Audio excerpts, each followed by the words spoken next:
นำธรรมะเข้าไปให้ถึงภายในบ้านโรงเรียนองค์กรต่างๆให้มากที่สุดการใช้สื่อจะทำให้ผ่อนแรงและประหยัดทั้งคนและเวลาเทศนาผ่านสื่อเพียงคนเดียวเสมือนเราเนรมิตนักเผยแผ่ได้เป็นหมื่นเป็นแสนนักเผยแผ่นั้นนอกจากอบรมตามหลักสูตรธรรมดาเพื่อให้ได้วุฒิบัตรรับรองแล้วพึงอบรมเรื่องการเทศนาการเขียนการค้นคว้าซึ่งอาจจะเป็นเรื่องเฉพาะตัวแต่ก็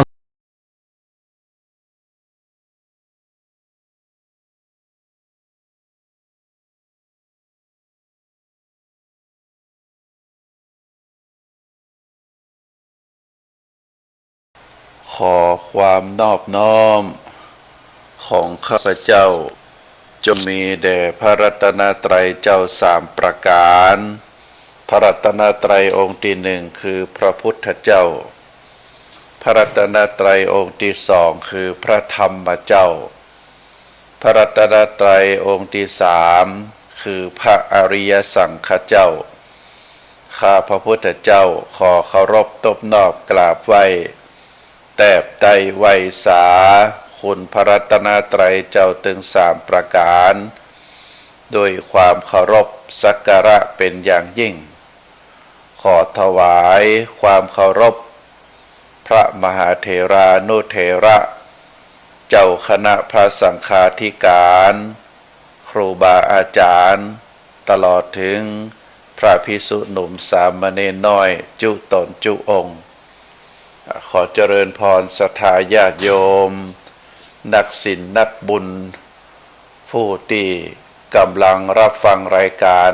ทุกท่านณโอกาสต่อจากนี้ไป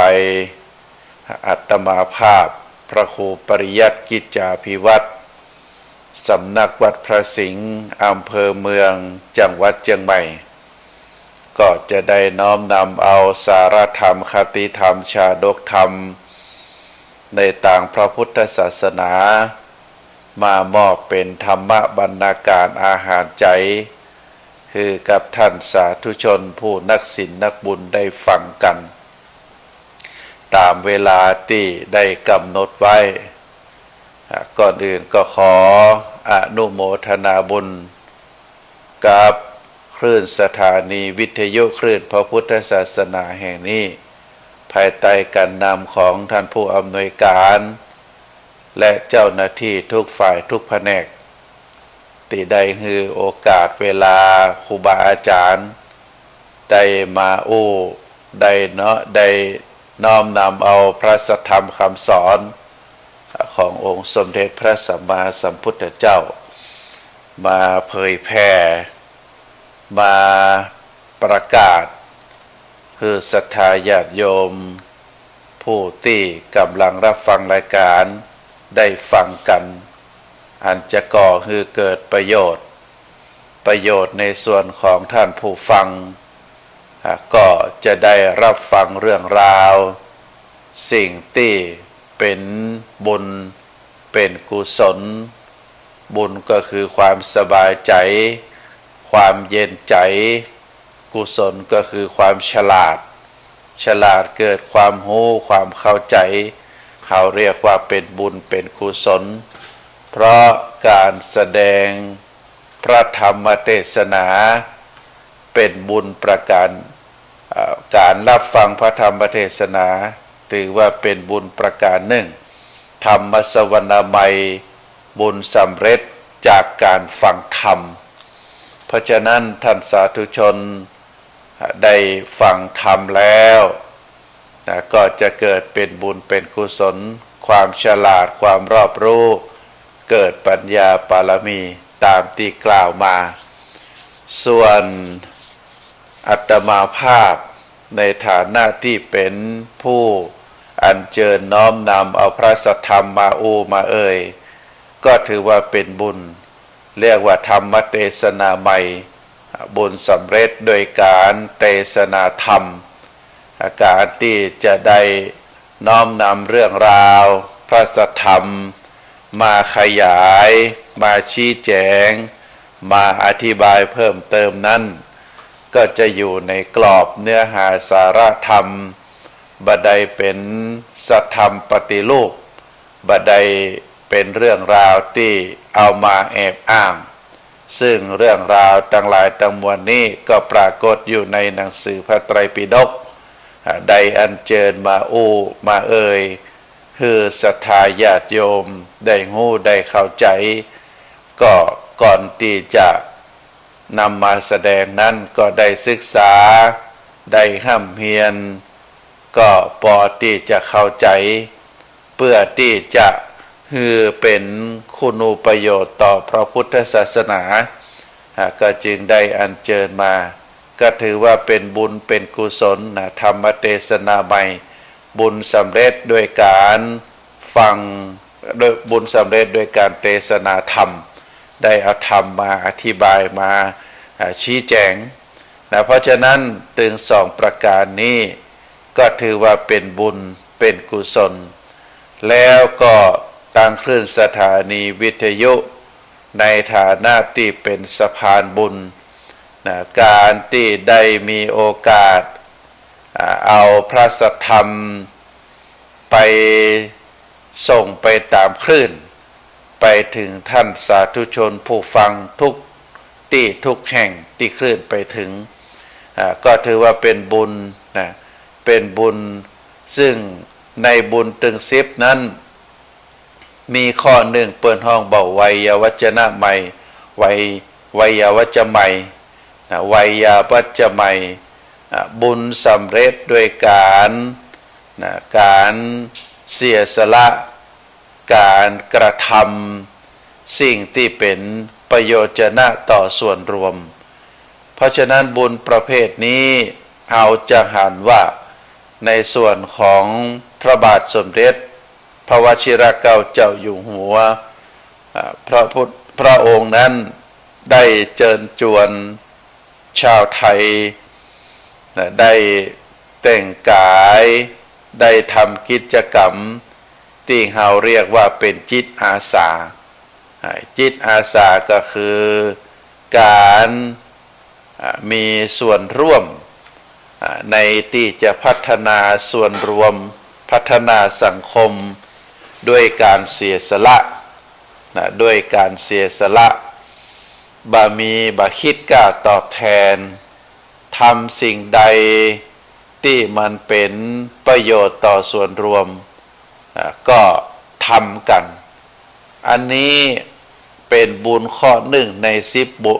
10ข้อเรียกว่าวัยวัจนะใหม่วัยวัจใหม่บุญสำเร็จด้วยการประพฤติปฏิบัติอันเป็นประโยชน์ต่อส่วนรวมอันนี้ก็ถือว่าทางเจ้าหน้าที่ทุกฝ่ายทุกแผนกของสถานีวิทยุก็ได้เสียสละเวลามาดูมาแลโดยที่ได้หันประโยชน์ต่อส่วนรวม เพราะฉะนั้นเราก็ถือว่าเป็นบุญเป็นกุศลดังนั้นเป็นองค์กรที่บาคิดผลกำไรองค์กรบาคิดผลกำไรแล้วก็ได้ทำสิ่งที่เป็นประโยชนะต่อส่วนรวมก็ถือว่าทุกฝ่ายทุกแผนกทุก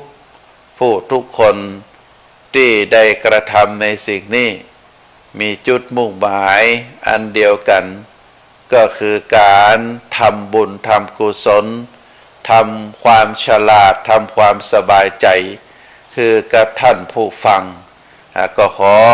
อนุโมทนาบุญทุกท่านทุกคนที่มีส่วนร่วมท่านสาธุชนทั้งหลาย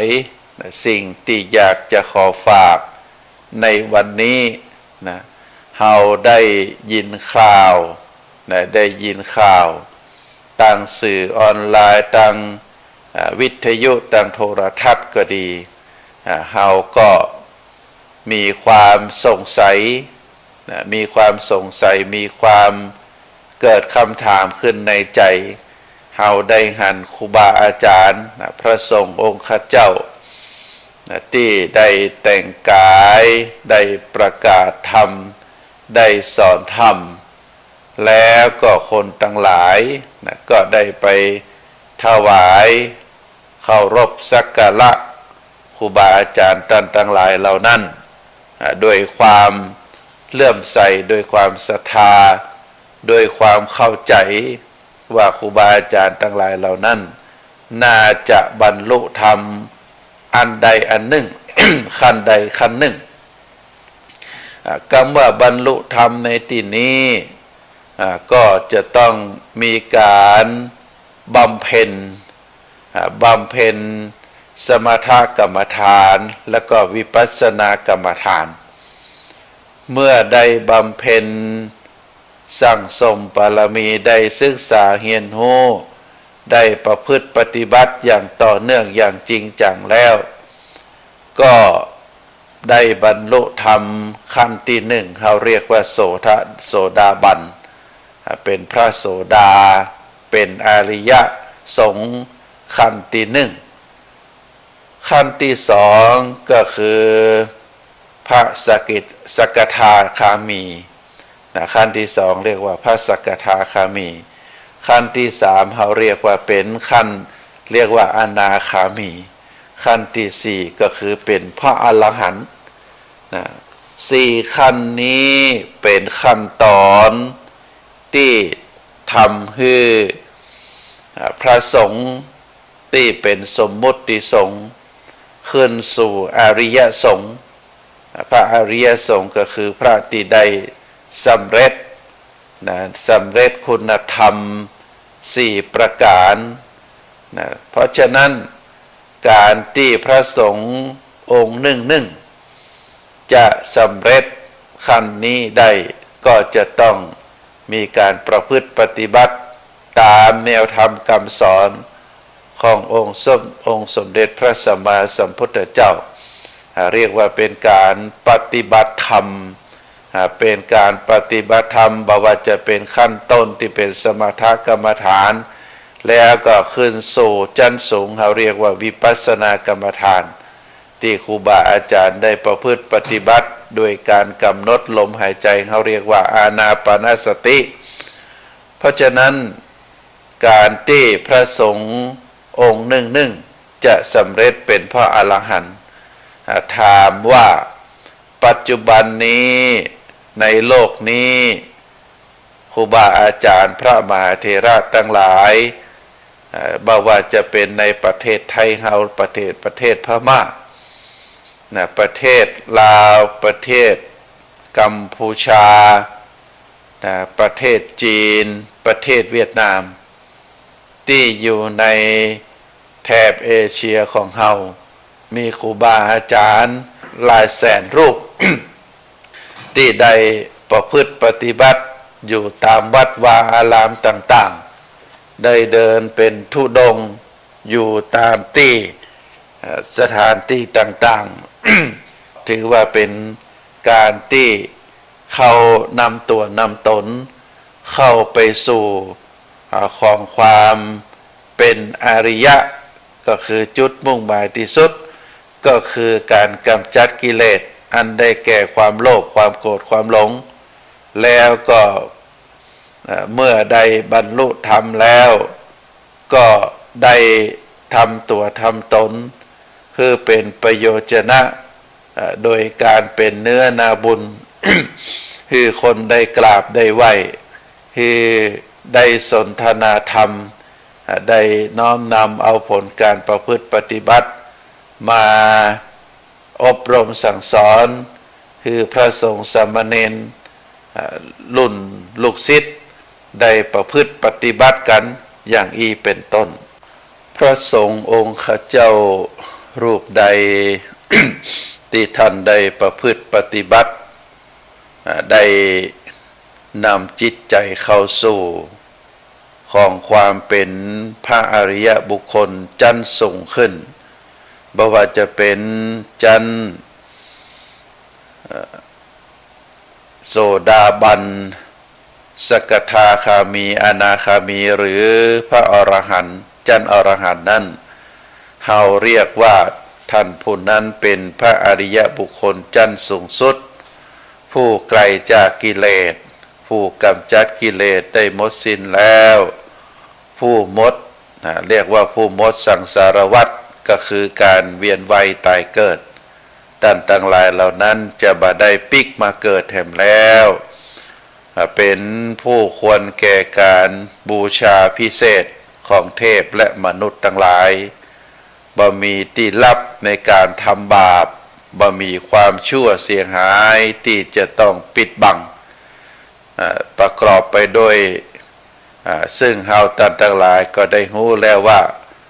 พระอริยบุคคลชั้นสูงนั้นผู้ที่ไกลจากกิเลสกำจัดกิเลสได้หมดสิ้นไปแล้วนั้นอันก็ประกอบไปด้วยพระอรหันตสัมมาสัมพุทธเจ้าผู้ตรัสรู้แล้วได้ก่อตั้งพระศาสนาสามารถโปรดเวไนยสัตว์ให้หลุดพ้นเป็นพระอรหันต์ตามได้อันนี้เป็นพระสัมมาสัมพุทธเจ้าประเภทที่สองเขาเรียกว่าพระปัจเจกพระพุทธเจ้าพระปัจเจกพุทธเจ้านั้นก็คือผู้ตรัสรู้แล้วแต่บักประกาศพระศาสนาบ่มีสาวกเกิดขึ้นเฉพาะในยุคที่บ่มีพระพุทธศาสนาเท่านั้นอันนี้เป็นประเภทที่สองที่เป็นพระอรหันต์ประเภทที่สามก็คือเหล่าอรหันตสาวกคือพระสาวกผู้บรรลุเป็นพระอรหันต์จากการปฏิบัติตามธรรมวินัยของพระพุทธเจ้าเมื่อมาถึงในยุคปัจจุบันเฮาก็มีสำนักปฏิบัติอยู่หลายแห่งมีหลากหลายวิธีก็มีหลายหมู่หลายนิกายมีหลายประเทศซึ่งก็ตามที่เฮาปรากฏเฮาตั้งทั้งหลายได้หัน ซึ่งพระพุทธศาสนาได้เจริญรุ่งเรืองมาเป็นเวลา 2,500 กว่าปีเพราะฉะนั้นท่านสาธุชนทั้งหลายนะคำว่าพระอรหันต์นั้นอันได้แก่องค์สมเด็จพระสัมมาสัมพุทธเจ้าเป็นประเภทที่หนึ่งประเภทที่สองก็คือพระปัจเจกพุทธเจ้าซึ่งเป็นพระพุทธเจ้าที่ตรัสรู้แล้วแต่บ่ได้ประกาศพระศาสนาบ่มีสาวกส่วนประเภทที่สามที่เป็นพระอรหันต์นั่นก็คือพระอรหันตสาวกคือพระสาวกของพระพุทธเจ้าที่ได้ประพฤติปฏิบัติตามพระธรรมวินัยแล้วได้บรรลุความเป็นพระอรหันต์ซึ่งเราก็จะได้ยินได้ฟังอาตมาก็ได้เคยอัญเชิญได้กล่าวหลายครั้งพระสาวกรูปแรกที่เป็นพระอรหันต์ได้บรรลุธรรมก็คือพระโกณทัญญะหรืออัญญาโกณทัญญะซึ่งเป็นพระอรหันต์รูปแรกที่ได้เกิดในยุคสมัยเป็นพระอรหันต์ที่เกิดก่อนพระพุทธเจ้าแล้วก็ได้เคยไปทำนายทายทักความเป็นมหาบุรุษของพระพุทธเจ้าซึ่งได้ถูกเชิญไปโดยพระเจ้าสุโธทนะมีพราหมณ์108เข้าไปเมื่อได้มีการทำนายได้คัดเลือกพราหมณ์ที่มีความชำนาญในการทำนายทายทักจาก108เหลือ8คนใน8คนนั้นก็มีโกณทัญญะพราหมณ์ซึ่งเป็นผู้ที่มีความฉลาดมีความเรียนมนต์ทำนายทายทักได้ทำนองได้ที่เป็นที่คล่องแคล่วแล้วก็ได้ถูกคัดเลือกเป็น1 ใน 8ในพราหมณ์8คนนั้น7คนแรกซึ่งเป็นพราหมณ์ผู้ที่มีอายุก็ได้พิจารณามหาปุริสลักษณะของมหาบุรุษคือเจ้าชายสิทธัตถะเมื่อได้ทำนายก็ยกมือเป็น2 ข้าง2 นิ้วยกมือเป็น2 นิ้วบอกว่าพระมหาบุรุษราชกุมารพระองค์นี้ถ้าอยู่ครองราชก็จะเป็นพระมหาจักรพรรดิถ้าออกบวช บรรพชาก็จะเป็นศาสดาเอกในโลกซึ่ง7 คนพราหมณ์7 คนแรกนั่นก็ได้ทำนายทายทักเป็นลักษณะแบบนี้ส่วนโกณฑัญญพราหมณ์เป็นพราหมณ์ที่มีอายุน้อยที่สุดแล้วก็เมื่อได้ทำนายทายทักก็ยกนิ้วมือนิ้วเดียวบอกว่ามหาปุริสลักษณะของมหาบุรุษเจ้าชายน้อยองค์นี้จะต้องออกบวชแล้วก็เป็นศาสดาเอกในโลกอย่างเดียวเท่านั้นก็ได้ติดตามเจ้าชายน้อยเมื่อถึงคราวที่เจ้าชายสิทธัตถะได้ออกบวชก็ได้เฝ้าติดตามได้ปฏิบัติปัดปูแล้วก็เมื่อพระพุทธเจ้าคือเจ้าชายสิทธัตถะได้สำเร็จเป็นอนุตตรสัมมาสัมโพธิญาณแล้วได้ไปเทศนาโปรดปัญจวัคคีย์ก็คือ1 ใน 5นั้นก็คือก็คืออัญญาโกณฑัญญพราหมณ์แล้วก็ได้แสดงปฐมเทศนาธรรมจักรปวัตตนสูตรที่ป่าอิสิปตนมฤคทายวันแล้วก็ได้ดวงตาหันธรรมเป็นคนแรก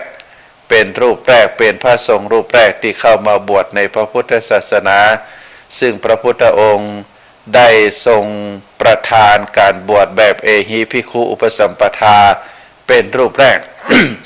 แล้วก็เมื่อได้เข้ามาบวชแล้วได้ประพฤติปฏิบัติธรรมได้ฟังพระธรรมเทศนาก็ได้สำเร็จเป็นพระอรหันต์รูปแรกในโลกเป็นพยาน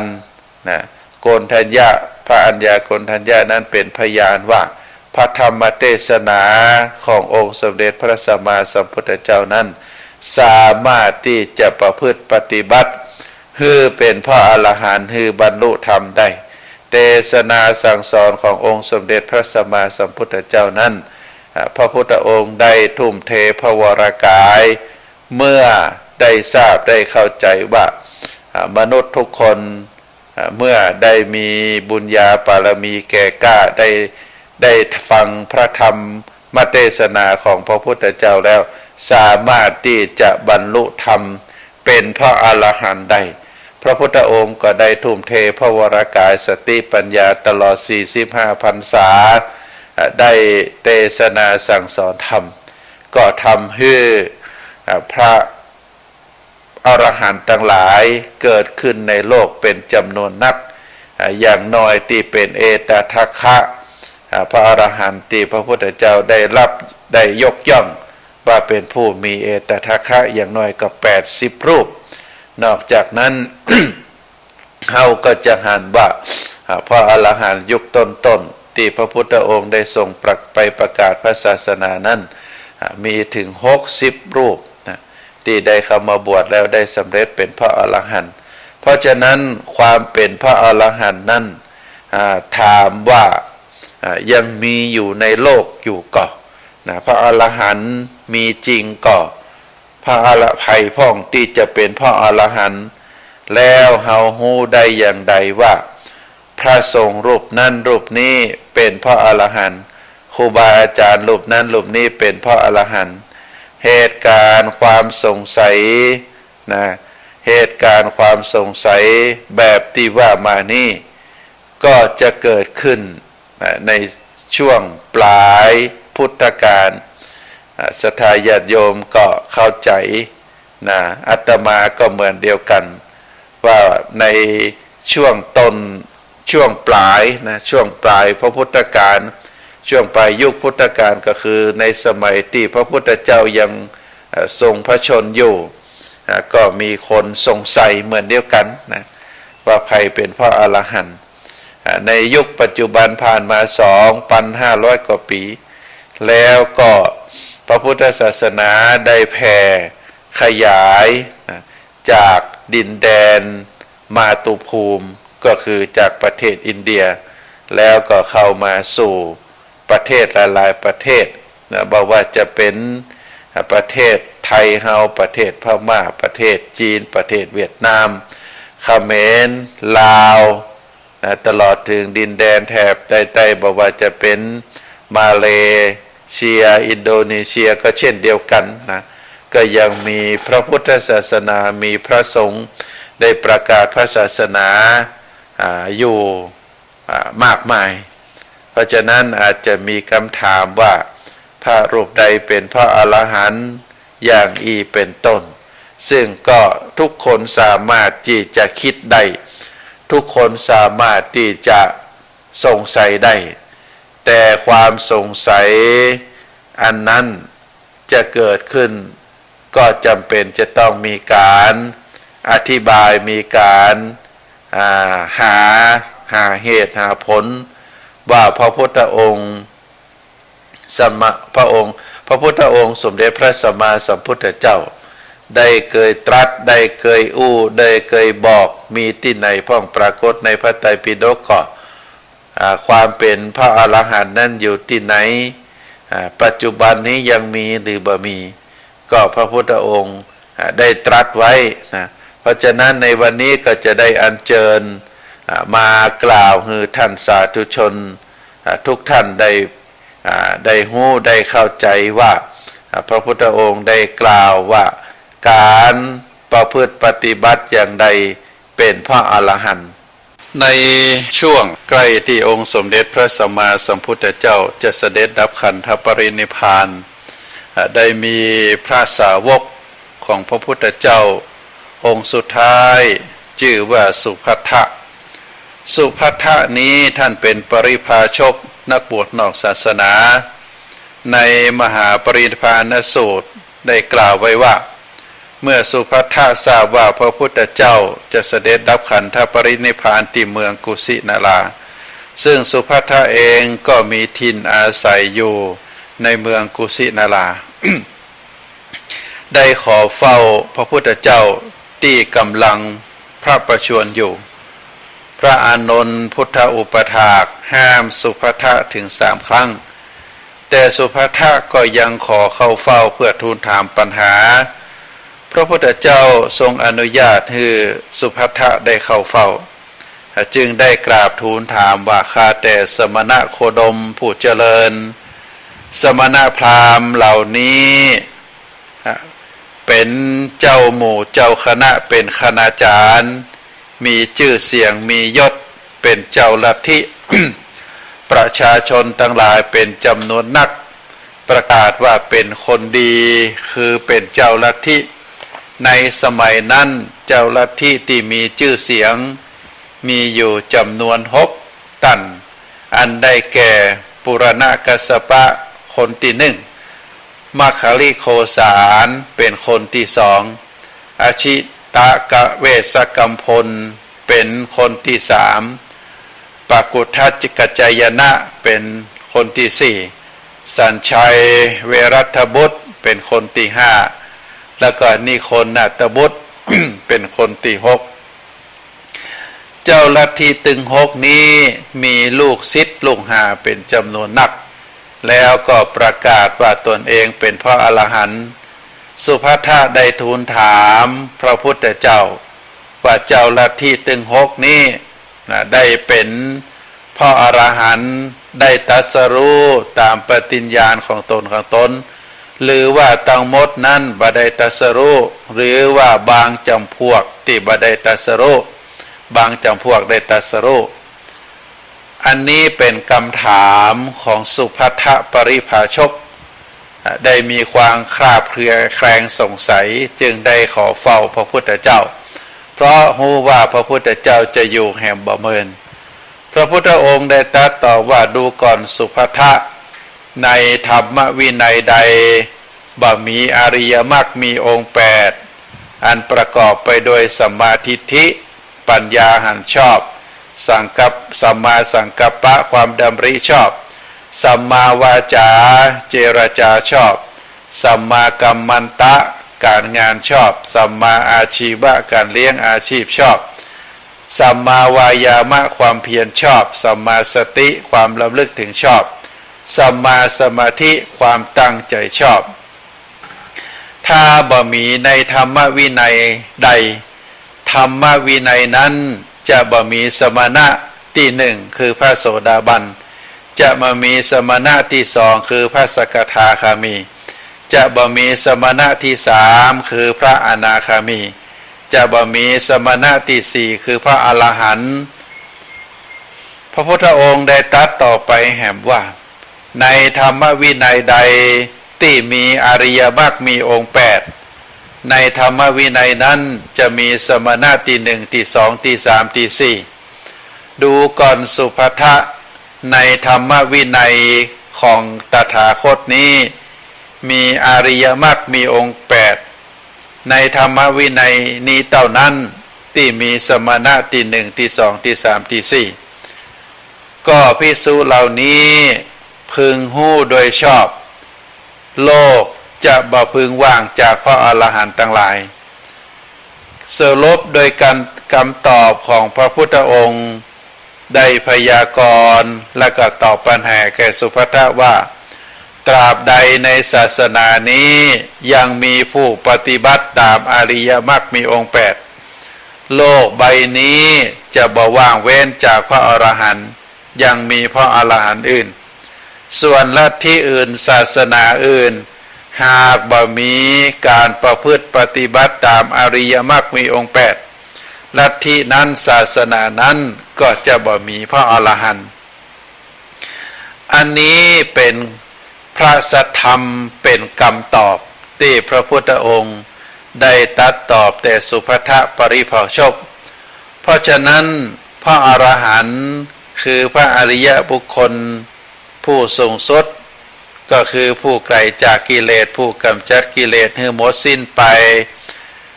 ภิกษุใดได้ปฏิบัติตามอริยมรรคมีองค์8อาจจะเป็นชั้นใดชั้นหนึ่งเช่นสำเร็จเป็นโสดาบันเป็นต้นพระภิกษุรูปนั้นยังบ่ได้เป็นพระอรหันต์ต้องตัดกิเลสโดยสิ้นเชิงบรรลุอริยมรรคไปตามลำดับจนถึงพระเป็นพระอรหันต์จึงได้ชื่อว่าเป็นพระอรหันต์บางผู้บางคนบ่ได้ปฏิบัติตามพระอริยมรรคมีองค์8แต่พอมีคนเหล่าอื่นมีคนทั้งหลายเลื่อมใสยกยอว่าเป็นพระอรหันต์ก็ทำให้บ่ได้หู้จริงหรือเจ้าตัวก็หลงว่าตนเองนั้นเป็นพระอรหันต์ก็ดียกตัวอย่างในสมัยครั้งพุทธกาลมีพระรูปหนึ่งมีพราหมณ์รูปหนึ่งชื่อพาหิยะพาหิยะนี้เกิดในวรรณแพทย์เป็นตระกูลกุดุมพีก็คือการค้าขายเมื่อเจริญวัยเกิดขึ้นเมื่อเจริญวัยขึ้นก็ได้ประกอบอาชีพค้าขายตามบรรพบุรุษเนื่องจากมีถิ่นอยู่แถบฝั่งทะเลจึงอาศัยเรือเดินทางทะเลในแคว้นโกกัมโพชะอินเดียตอนเหนือถ้าจอดเรือรับส่งถ่ายสินค้ามีชื่อว่าต้าเรือสุปรากะในอปรันตตชนบทการเดินเรือค้าขายก็เป็นไปตามปกติมาวันหนึ่งคณะที่กำลังเดินเรืออยู่ในทะเลใกล้จะถึงต้าสุปราภะก็ปรากฏว่าได้มีพายุลมได้เกิดขึ้นมีลมพายุได้เกิดขึ้นเป็นคลื่นใหญ่ซัดเรือที่พาหิยะนั้นได้ควบคุมอยู่ก็ปรากฏว่าได้เกิดการอับปางลงลูกเรือทั้งหลายตายหมดยกเว้นพาหิยะพราหมณ์คนเดียวในขณะนั้นก็ได้อาศัยเกาะแผ่นกระดานแผ่นหนึ่งสามารถพยุงกายบ่ฮือจมในน้ำบ่ได้ตายไปเป็นเหยื่อของปลาและเต่าในทะเลก็พยายามกระเสือกกระสนประคองกายเข้าถึงฝั่งจนถึงต้าสุปรากะได้แต่พาหิยะนั้นก็ยังมาถึงฝั่งเพียงแต่ตัวเท่านั้นเสื้อผ้าที่สวมใส่ก็ลุดหายไปในทะเลเหลือแต่ร่างกายเปลือยเปล่าคณะอยู่บริเวณต้าเรือสุปรากะนั้น ก็มีป่อก้าประชาชนหนาแน่นเพราะเป็นศูนย์กลางของการทายสินค้าและก็การค้าขายพายะมดแรงนะได้นอนลงอยู่ที่ชายฝั่งด้วยความหิวด้วยความเพลีย นอนคิดหาหนทางเพื่อที่จะเอาชีวิตรอดต่อไปให้ได้แต่ก็รู้สึกเขินอายที่ร่างกายเปล่อยเปล่าบ่มีสิ่งใดปิดบังร่างกายเลยจึงใจเจือกได้ใจเจือกไม้ใบไม้เจ้าที่จะหาได้มาเป็นเครื่องปิดบังแทนเครื่องนุ่งห่มและก็ได้เข้าไปอาศัยอยู่ร่มเงาที่ศาลเทพารักษ์แห่งหนึ่งใกล้ๆตาเหือสุปรากะนั้นพอความเหนื่อยความเพลียบรรเทาลงแล้วก็จึงได้ถือแผ่นกระเบื้องเที่ยวขออาหารจากเจ้าบ้านในยุคนั้นสมัยนั้นคำว่าพระอรหันต์เป็นคำที่ประชาชนกล่าวขานกันทั่วไปว่ามีอยู่ตีปุ้นพ่องมีอยู่ตีเพพ่องแต่ก็ยังบ่มีผู้ใดที่เคยปะพระอรหันต์แต่พอได้เห็นปาหิยะผู้นุ่งเปลือกไม้มีร่างกายพายผอมถือแผ่นกระเบื้องเดินมาในลักษณะอย่างนั้นต่างก็ปากันเข้าใจว่านี่แหละคือพระอรหันต์ดังนั้นคนทั้งหลายเหล่านั้นจึงปากันได้ฮืออาหารเครื่องบริโภคอย่างอุดมสมบูรณ์พร้อมทางเสื้อผ้าเครื่องนุ่งห่มทำให้พาหิยะมีสุขภาพแข็งแรงขึ้นแต่พาหิยะปฏิเสธบ่ยอมรับเสื้อผ้าที่จะสวมใส่เพราะเกิดความคิดว่า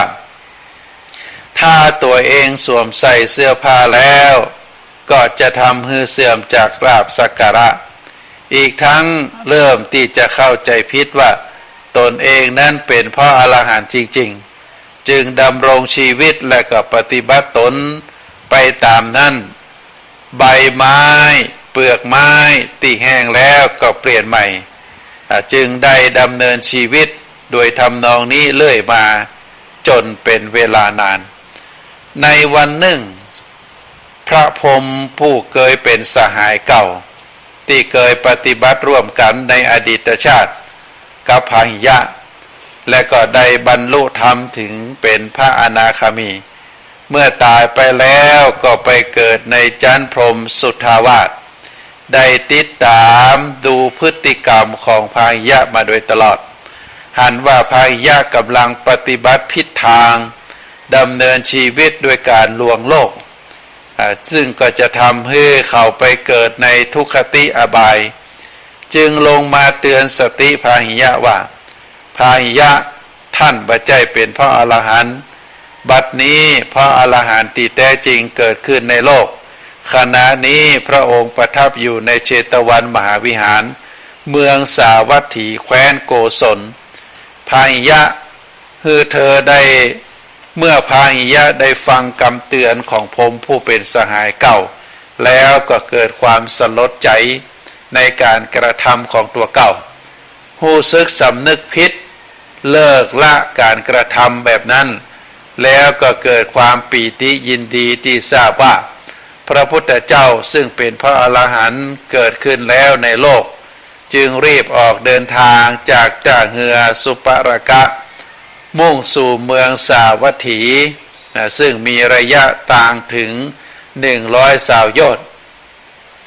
ท่านได้เดินทางวันนั้นซึ่งเป็น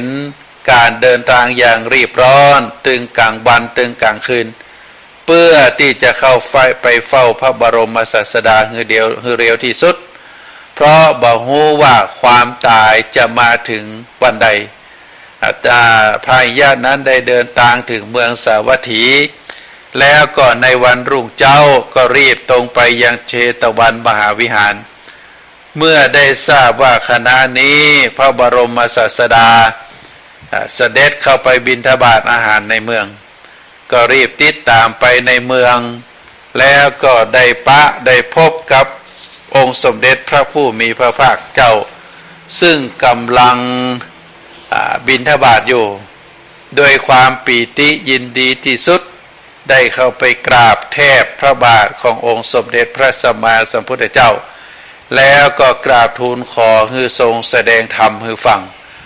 พระพุทธองค์ได้ห้ามว่าพาหิยะเวลานี้บ่ใช่เวลาแสดงธรรมพาหิยะก็พยายามกราบทูลอ้อนวอนถึง3 ครั้งพระบรมศาสดาก็จึงได้แสดงธรรมให้ฟังโดยได้ตรัสสอนคือสำรวมอินทรีย์คือเมื่อหันรูปก็สักแต่ว่าหันได้ยินเสียงก็สักแต่ว่าได้ยินได้กลิ่นก็สักแต่ว่าได้กลิ่นลิ้มรสก็สักแต่ว่าได้ลิ้มรสและได้สัมผัสก็สักแต่ว่าสัมผัสเท่านั้น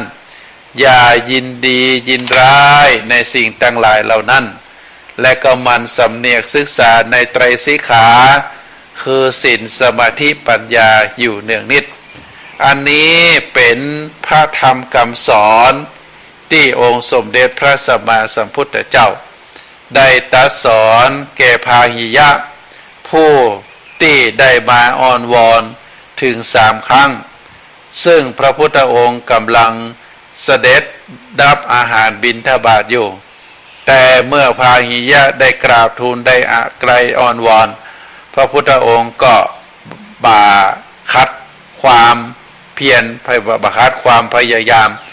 ก็จึงได้แสดงธรรมเป็นคำแสดงตีน้อยๆได้กล่าวถึงสิ่งที่อยู่ในตัวอันได้แก่การได้ยินการได้เห็นรูปการได้ฟังเสียงการได้กลิ่นการได้ลิ้มรสและก็การได้สัมผัสซึ่งเราเรียกว่าอายตนะภายในสัมผัสกับอายตนะภายนอกเมื่อได้หันอายตนะภายในสัมผัสอายตนะภายนอกอันได้แก่รูปเสียงกลิ่นรสโผฏฐัพพะก็บ่ฮือยินดีบ่ฮือยินร้ายในอายตนะทั้งหลายเหล่านั้นแล้วพระพุทธองค์ก็ได้สำทับลงไปว่า พาหิยะคือเธอหมั่นศึกษาในไตรสิกขา3อันได้แก่ศีลสมาธิปัญญาอันนี้เป็นคำสอนที่องค์สมเด็จพระสัมมาสัมพุทธเจ้าได้ตรัสสอนแก่พาหิยะซึ่งมีความรีบมีความเร่งมีความที่จะได้ฟังพระธรรมสัทธรรมขององค์สมเด็จพระสัมมาสัมพุทธเจ้าพาหิยะนั้นเป็นผู้ที่มีพื้นฐานดีอยู่แล้วโดยได้มีการศึกษาได้มีฐานะก็คือการค้าขายแต่เผอิญว่าตัวเองนั้นได้ถึงทุกข์อันยิ่งใหญ่อันได้แก่การที่ได้ถูกพายุได้ฮือเรืออับปางลงได้รับความทุกข์ความทรมานในทะเลเป็นเวลาเมื่นแต่ด้วยความเพียรด้วยความพยายามได้เกาะกระดานเข้ามาสู่ฝั่งแล้วก็เมื่อได้มาถึงฝั่งแล้วก็คิดจะดำรงชีวิตจะใดก็ปรากฏว่าได้เอาใบไม้มานุ่งแล้วก็ได้ด้วยความอายเพราะว่าเสื้อผ้าอันเก่านั้นได้อันตรธานหายไปในทะเลหมดแล้วก็ได้ถือกระเบื้องไปได้พักอาศัยอยู่ที่ศาลาเทพาอารักษ์คนทั้งหลายก็เข้าใจว่าพาหิยะนั้นเป็นพระอรหันต์แล้วพาหิยะก็ลงตัวเองเมื่อได้มาปะพระอรหันต์ตัวจริงคือองค์สมเด็จพระสัมมาสัมพุทธเจ้าได้รับฟังพระธรรมเทศนาสั้นๆในระหว่างที่พระพุทธองค์รับอาหารบิณฑบาตแล้วก็ได้สำทับว่าพาหิยะนั้นได้ตรึกตรองในไตรสิกขาคือศีลสมาธิปัญญาพาหิยะนั้นได้ส่งกระแสจิตไปตามกระแสของพระธรรมเทศนาก็ได้บรรลุพระอรหันต์ทันทีในศรัทธาญาติโยมซึ่งเป็นสิ่งที่น่าอนุโมทนาเมื่อพาหิยะได้บรรลุพระอรหันต์แล้วซึ่งก็ได้ขอกราบทูลอุปสมบทต่อองค์สมเด็จพระสัมมาสัมพุทธเจ้าแต่พระพุทธองค์ทรงทราบโดยพยานว่า ในอดีตชาตินั้นพาหิยะนั้นบ่เคยทำบุญสงเคราะห์ พระภิกษุสามเณรด้วยบาตรและก็จีวรเลยเมื่อบวชแล้วบาตรจีวรที่จะเกิดขึ้นโดยฤทธิ์ก็จะบ่มีก็จึงได้รีบรับสั่งนะก็ได้รับสั่งให้ท่านพายะนั้นไปหาบาตรและจีวรมาก่อนคือได้ครบแล้วก็จึงจะได้ทำการอุปสมบทให้ในคณะที่พายะนั้นได้ออกไปแสวงหาบาตรและจีวรในส่วนที่หนทางช่องทางที่ตัวเอง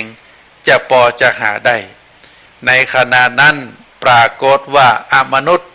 อันได้แก่พูดผีปีศาจผู้เคยเป็นศัตรูกันมาก่อนตั้งแต่อดีตชาติได้เข้าสิงร่างแม่โคอ่อนวิ่งเข้ามาควิดพยะฮือตายซึ่งก็ถือว่าท่านได้นิพพานตั้งแต่ยังที่บ่ได้บวชเพราะยังบ่ได้บวชแต่ว่าได้สำเร็จเป็นพระอรหันต์แล้วแต่ในอดีตชาติของท่านนั้นก็บ่ได้ถวายบาตรบ่ได้ถวายจีวรบ่ได้ถวายสิ่งที่เป็นอัฐบริขารคือแก่พระภิกษุสามเณรก็จึงทำให้ท่านนั้นบ่ได้บาตรและก็บ่ได้จีวรเมื่อเป็นลักษณะแบบนี้แล้วก็ทำให้พายะนั้นได้ถึงนิพพานเพราะถูกโคแม่ลูกอ่อนซึ่งบรรดาอมนุษย์ผู้ที่เคยเป็นศัตรูกันมาก่อนนั้นได้เข้าสิงร่างแม่โคอ่อนควิดพายะจนท่านได้นิพพานแต่บ่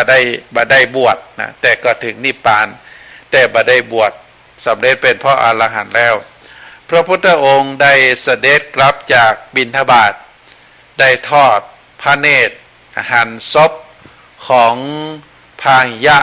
นอนตายอยู่ริมตางก็จึงได้รับสั่งให้ภิกษุทั้งหลายช่วยกัน ทำการชาปนกิจศพของพายะให้เสร็จให้เรียบร้อยโดยการใช้สิ่งของอันได้แก่กิ่งไม้ได้เผาศพให้ท่านเรียบร้อยเพราะฉะนั้นท่านสาธุชนทั้งหลายอันนี้ที่ได้มามาในครั้งนี้ก็ต้องการให้ท่านทั้งหลายได้ทราบว่าการเข้าใจผิดว่าตัวเองเป็นพระอรหันต์นั้นก็ยังมีอยู่ตลอดในแนวทางขององค์สมเด็จพระสัมมาสัมพุทธเจ้าพระพุทธองค์ได้สอนคือสุภัททปริภาชกสาวกองค์สุดท้ายว่าว่าในสถานที่ใดวัดใดอารามใดเมืองใดประเทศใดตราบใดที่ยังมีพระสงฆ์ประพฤติปฏิบัติชอบปฏิบัติตามอริยมรรคมีองค์8เมื่อนั้นโลกจะบ่ว่างเว้นจากพระอรหันต์พระอรหันต์มีแน่นอนแต่ว่าเมื่อใดคราวใดบ่มีภัยปฏิบัติตามอริยมรรคมีองค์8เมื่อนั้นว่าโลกก็จะว่างเว้นจากพระอรหันต์ศรัทธาญาติโยมท่านสาธุชนทั้งหลายเพราะฉะนั้นเฮาก็หายความสงสัยได้เนอะถามว่าโลกนี้ยังมีพระอรหันต์อยู่ก็เป็นคำตอบว่าตราบใดที่มีครูบาอาจารย์พระภิกษุหนุ่มสามเณรน้อยตลอดถึงครูบาอาจารย์ได้ประพฤติปฏิบัติตามอริยมรรคมีองค์8ด้วยความถูกต้องตราบนั้นโลกนี้จะบ่ว่างเว้นจากพระอรหันต์แต่ก็ต้องระมัดระวังเหมือนกับพาหิยะที่ได้ประพฤติตัวประพฤติตนเข้าใจว่าตัวเองเป็นพระอรหันต์เพราะกรรมสรรเสริญเยินยอของลูกศิษย์ทั้งหลายแต่ก็ได้มาสติเมื่อพรหมผู้เคยเป็นสหายธรรมมาตักเตือนและก็ได้ชี้แนะนำว่าพระอรหันต์ตัวจริงได้เกิดขึ้นแล้วพาหิยะก็เดินทางจากแคว้นกัมพูชาไปสู่เมืองสาวัตถี เป็นระยะเวลาถึง120 โยชน์แล้วก็เมื่อไปถึงแล้วก็ได้เจอพระพุทธเจ้าได้กราบทูลขอพระพุทธเจ้าได้แสดงธรรมแล้วก็ส่งกระแสจิตไปตามพระธรรมนั้นก็ได้สำเร็จเป็นพระอรหันต์แต่ว่ากรรมได้มาถึงท่านถึงแม้ว่าจะสำเร็จเป็นพระอรหันต์แล้วก็บ่หมดจากกรรมซึ่งมนุษย์เคยเป็นเจ้ากรรมนายเวรก็ได้สิงในร่างแม่โคอ่อนแล้วก็ได้มาคิดจนฮือพาหิยะได้ซึ่งได้สำเร็จเป็นพระอรหันต์แต่ยังบ่ได้บวชก็ได้ถึงแก่นิพพานไปอันนี้เป็นเรื่องราวที่ปรากฏนะก็ขอฝากสาระธรรมคือท่านสาธุชนในเรื่องพระอรหันต์คือท่านทั้งหลายได้พินิจพิจารณาในวาระสุดท้ายของรายการอาตมาภาพขอนำรายการจากท่านสาธุชนไปก่อนไว้โอกาสหน้าวันหน้าเฮาก็จะได้ปิกมาปะกันแหมโดยอานุภาพของบุญกุศลคุณงามความดีและก็อานุภาพบุญกุศลที่เกิดจากการฟังพระธรรมเทศนาการแสดงพระธรรมเทศนาก็ขอเป็นพลานิสงส์อำนวยผลให้ท่านสาธุชนนักศีลนักบุญที่กำลังรับฟังรายการทุกท่านให้มีความสุขมีความเจริญนิราขาดแคล้วจากทุกโศกโรคภัยพยันตรายทั้งหลายทั้งมวลจงเจริญด้วยจตุรพิทพรชัยมีอายุวันนะสุขภละปฏิภาณธนสารธรรมสารสมบัติรุ่งเรืองโดยลาภยศสุขสรรเสริญจงทุกประการเทินขอเจริญพร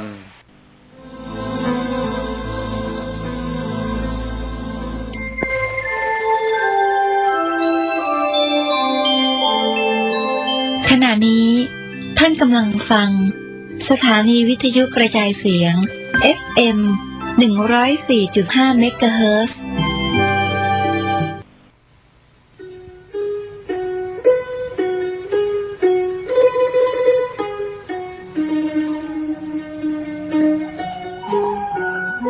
คัมภีร์อุปาทสันติเป็นวรรณกรรมภาษาบาลีของล้านนาไทยแต่งโดยพระมหามังคละศีลวังสะพระเถระนักปราชญ์ของชาวเชียงใหม่รูปหนึ่ง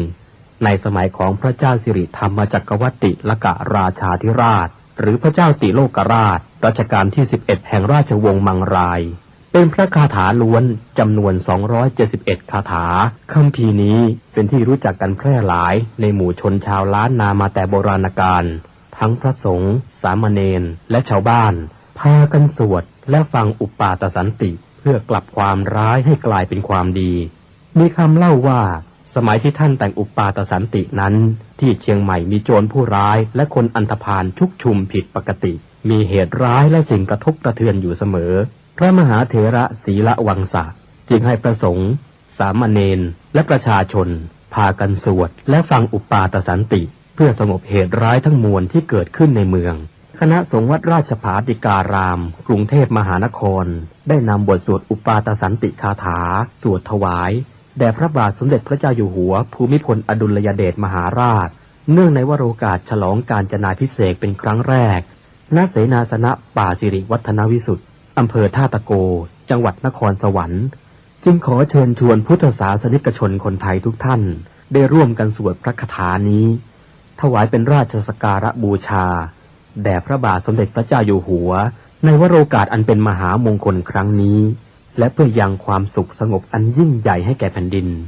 เพื่อความสงบระงับจากภัยพิบัติทั้งปวงและเพื่อความเป็นสิริมงคลแก่ตนเองครอบครัวหมู่คณะชาวไทยและชาวโลกทั้งมวลสรัจฉังสะเสนังสะพันธุงนรินทางปริตตานุภาโวสทารักขตุติภริตวานเมตตังสเมตตาปทานตาอวิคิตจิตตาปริตตังพนันตุ สักเขกาเมจรูเปคิริสิขารตเตจันตลิเควิมาเนทีเปรัตเทจะคาเมตรุวนาคาเน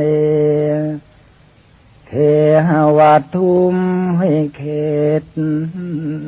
เตภูมิมาจายันตุเทวาชละทละวิสเมยัคขกันทัพพนาคาติทันตาสันติเกยังมุนิวรวจนังสานทโวเมสุนันตุธรรมัสสวนกาโลยัมปทันตาธรรมัสสวนกาโลยัมปทันตา